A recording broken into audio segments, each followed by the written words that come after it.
Hello friends, welcome back to my channel learning with Neha. तो आज के इस वीडियो में हम रैखिक समीकरण का कुछ क्वेश्चंस लेकर के आए हैं जो अभी क्लास 8 में जो नए एडिशन का बुक आया है उसमें बहुत सारे क्वेश्चंस ऐसे हैं जो पहले से हार्ड है, जो पहले की बुक में था उससे बहुत ही हार्ड और नए तरीके से क्वेश्चंस दिया गया है और बुक का पूरा सिलेबस है वो चेंज कर दिया गया है।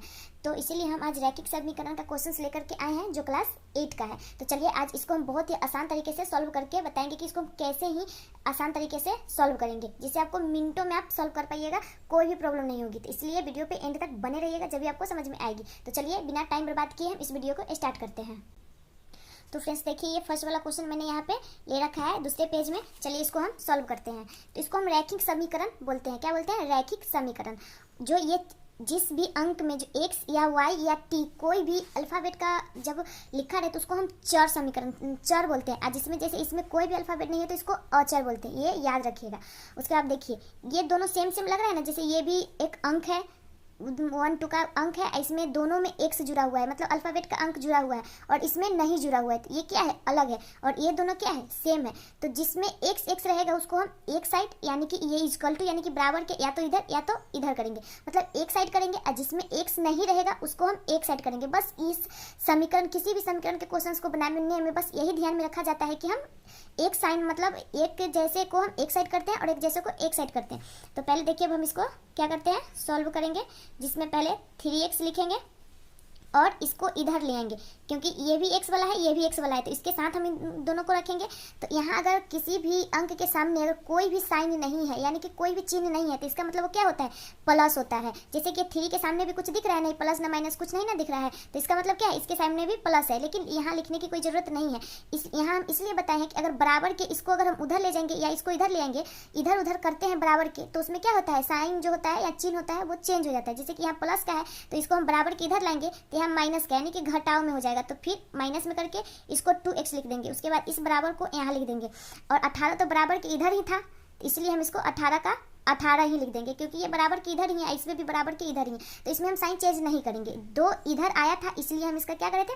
चिन्ह था उसको हम चेंज कर देते। अब इसमें कुछ नहीं है, अब आपको माइनस आता ही होगा। 3 में से 2 को माइनस करेंगे तो हमारा 1x हो जाएगा। उसके बाद इक्वल टू में 18 है यानी कि बराबर में 18 है तो 18 ही लिख देंगे। उसके बाद हमारा x बराबर कितना हो जाएगा? 18 बटा में 1, और इसको डिवाइड करेंगे तो हमारा क्या हो जाएगा? इसको डिवाइड करेंगे तो 18 ही आएगा, तो हमारा आंसर क्या हो जाएगा? 18 होगा। या तो आप यहाँ पे डायरेक्ट x बराबर 18 लिख दीजिए तो, चाहे या एक स्टेप बढ़ा दीजिए तो, मतलब आपका आंसर कितना हो जाएगा? 18 हो जाएगा। इस तरीके से हम समीकरण को क्या करते हैं? सॉल्व करते हैं। और चलिए नेक्स्ट क्वेश्चन बनाते हैं, सेकेंड क्वेश्चन। तो फ्रेंड्स देखिए, ये जो सेकेंड क्वेश्चन यहाँ था उसको हम यहाँ पे लिख लिए, जिसे हम आसानी से सॉल्व करेंगे।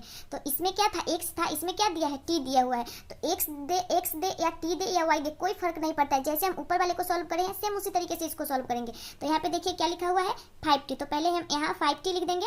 उसके बाद देखिए इधर भी t वाला है, यहाँ पे 1 है, तो इसको क्या करेंगे? हम इक्वल टू के इधर ले आएंगे। तो यहाँ भी कुछ साइन नहीं दिख रहा है तो इसका मतलब यहाँ प्लस है, तो इधर आएगा तो क्या हो जाएगा? माइनस हो जाएगा। तो यहाँ 3t हो जाएगा। उसके बाद बराबर देंगे और पहले से ये इक्वल टू के इधर है माइनस में, देखो इसके सामने क्या चीज का साइन है? माइनस का है, तो हम माइनस में 5 लिख देंगे। और ये 3 ये दोनों सेम है, क्योंकि इसमें भी न t है ना x है, इसमें भी नहीं t है नहीं x है, कोई भी नहीं, तो दोनों सेम सेम है। तो इसको हम क्या ले आएंगे? बराबर के इधर ले आएंगे। तो देखिए यहाँ क्या है? माइनस है, तो माइनस को हम उधर ले जाएंगे तो क्या हो जाएगा? प्लस में हो जाएगा। तो यहाँ पे हम क्या लिख देंगे? 3 लिख देंगे।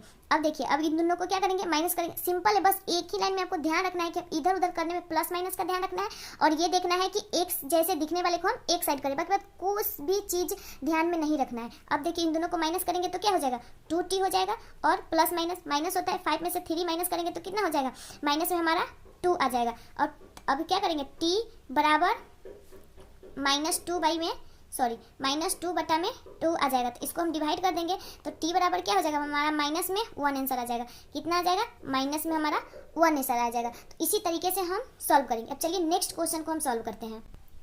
तो फ्रेंड्स देखिए, इस एक्सरसाइज में 8 की क्लास बुक में जो दे रखा है, तो यहाँ पे आप सोच रहे हैं कि 2 के बाद 3 होगा, लेकिन 3 नहीं है 4 है, इसलिए कि 3 भी जैसे हम इसको बनाए हैं और ऊपर वाले को सेम उसी तरीके से था, इसीलिए मैंने उसको स्किप कर दिया था कि ये ऑलरेडी ये दोनों तरीका बनाए हैं तो आपको जरूर समझ में आ जाएगा, तो आप उसको सॉल्व आसानी से कर पाइएगा। और इसमें क्या है? ब्रैकेट दिया हुआ था, तो हम सोचे कि इसको हम समझा के बताते हैं जिससे आप ब्रैकेट वाला भी सॉल्व कर पाए। तो देखिए यहाँ पे क्या है? 8x है, तो सबसे पहले इसमें लिखेंगे, क्योंकि आपको पता होगा कि सबसे पहले अगर किसी भी क्वेश्चन में अगर ब्रैकेट दिया रहता है तो सबसे पहले हम उस ब्रैकेट को सॉल्व करते हैं, फिर अगला काम जो होता है उसको करते हैं। तो पहले हम इसको सेम लिखेंगे, उसके बाद अब ब्रैकेट को सॉल्व करेंगे। तो यहाँ क्या आ जाएगा, इसके ब्रैकेट के यहाँ पे कोई साइन है, इसका मतलब क्या है, मल्टीप्लाई का साइन, यानी कि गुना का। तो इसमें गुना करेंगे 3 में x से, तो कितना हो जाएगा 3x हो जाएगा। और फिर 3 में देखिए 3 से इसमें भी करना है और 3 से इसमें भी करना है, इन दोनों में करना है। तो x से किए तो 3x हो गया, और 3 से 1 में करेंगे तो हमारा 3 ही हो जाएगा। अब ब्रैकेट का काम खत्म हो गया। अब प्लस में 7 दे देंगे। अब देखिए, अब जैसे ऊपर वाला को सॉल्व करेंगे सेम उस तरीके से x वाले को इधर कर देंगे, बिना x वाले को उधर कर देंगे। इसमें भी कुछ नहीं है, फिर भी ब्रैकेट था इसलिए हम सोचे कि आपको सॉल्व करके बता देते हैं। अब इधर 8x, अब यहाँ पे 3 है, यहाँ प्लस में है तो यहाँ माइनस में इधर इक्वल टू किधर आ जाएगा। उसके बाद बराबर में यहाँ माइनस में 3 है तो यहाँ माइनस में 3 कर देंगे। उसके बाद प्लस में 7 है तो 7 कर देंगे। यहाँ प्लस में 4 है तो उधर ले जाएंगे बराबर के, तो माइनस में 4 हो जाएगा। अब 8x, 8 और उसमें से 3x को माइनस करेंगे तो कितना हो जाएगा 5x होगा। 5x बराबर में, अब देखिए इसमें अगर प्लस माइनस भी आपको समझ में मतलब याद नहीं होगा, प्रॉब्लम होता होगा, तो पहले सेम साइन वाला को क्या कर देंगे, जोड़ देंगे। 4 और कितना हो जाएगा 7 हो जाएगा, और प्लस में कितना कर देंगे, कर दिए। और यहाँ पे माइनस का साइन है तो माइनस का ही साइन देंगे, क्योंकि सबसे बड़े अंक में जो साइन रहता है वही साइन दिया जाता है। अब यहाँ पे मतलब ये जो 7 था उसको लिख दिए। अब देखिए 5x एक साथ कर सकते हैं, पर इसको समझाने के लिए हम एक स्टेप क्या करते हैं, बढ़ा दिए हैं। अब इन दोनों में प्लस माइनस माइनस होता है, तो इन दोनों को करेंगे तो 0 हो जाएगा। क्या हो जाएगा, माइनस में 0, तो x बराबर क्या हो जाएगा -0/5।